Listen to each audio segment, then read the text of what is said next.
ആദ്യത്തെ ചൂഷകൻ ആദ്യത്തെ വിഡ്ഢിയെ കണ്ടുമുട്ടിയപ്പോൾ അവിടെ മതങ്ങളുണ്ടായി.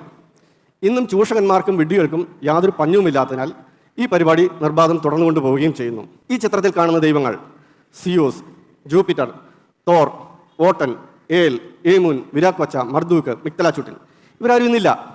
ഇവർക്കൊക്കെ എന്ത് സംഭവിച്ചു? ഒരു കാലത്ത് ഉഗ്രപ്രതാപികളായിട്ട് സൃഷ്ടിസ്ഥിതി സംഹാരമൊക്കെ നടത്തുകയും അതിനുവേണ്ടി മൃഗബലികളും നരബലികളും ശിശുബലികളും ഒക്കെ നടത്തി വന്നവരായിരുന്നു ഇവരെ. അപ്പോളോയെ ദൈവമായി ആരാധിച്ചിരുന്ന മനുഷ്യർ അവർ മരണത്തിന് കീഴടങ്ങുകയും അവരുടെ സന്തതി പരമ്പരകൾ മാറി വന്ന രാഷ്ട്രീയ സാമൂഹിക സാഹചര്യത്തിനൊത്ത് പുതിയ ദൈവങ്ങളെ തേടിപ്പോവുകയും ചെയ്തപ്പോൾ അപ്പോളോ ദൈവമല്ലാതായി എന്ന് മാത്രമല്ല, അപ്പോളോ ദൈവന് ഇന്നൊരു കാർട്ടൂൺ കഥാപാത്രത്തിൻ്റെ പോലും വിലയില്ലാതായി മാറി. ഇന്നത്തെ ഉഗ്രപ്രതാപികളായിട്ടുള്ള ദൈവങ്ങൾക്കൊക്കെ നാളെ ഇതുതന്നെയാണ് കാത്തിരിക്കുന്നത്.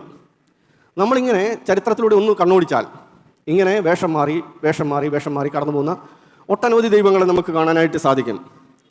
ഈജിപ്തിലെ ഒരു ഉന്നതനായിട്ടുള്ള ദൈവമായിരുന്നു അനൂബിസ്. കുറുക്കൻ്റെ തലയുള്ള ദൈവത്തെ കണ്ടാൽ ആരും ഇന്നൊന്ന് ചിരിക്കും. എന്നാൽ തൊട്ടപ്പുറത്ത് ആനത്തലയെ കണ്ടാൽ ഒന്ന് വണങ്ങും. ആനത്തല ഒരു മിത്താണ് എന്ന് പറഞ്ഞാൽ രണ്ടാഴ്ച ഇവിടെ കലാപവും നടക്കും. പക്ഷേ ആനത്തലയ്ക്ക് നാളെ ഇതൊക്കെ തന്നെയാണ് സംഭവിക്കാൻ പോകുന്നത്.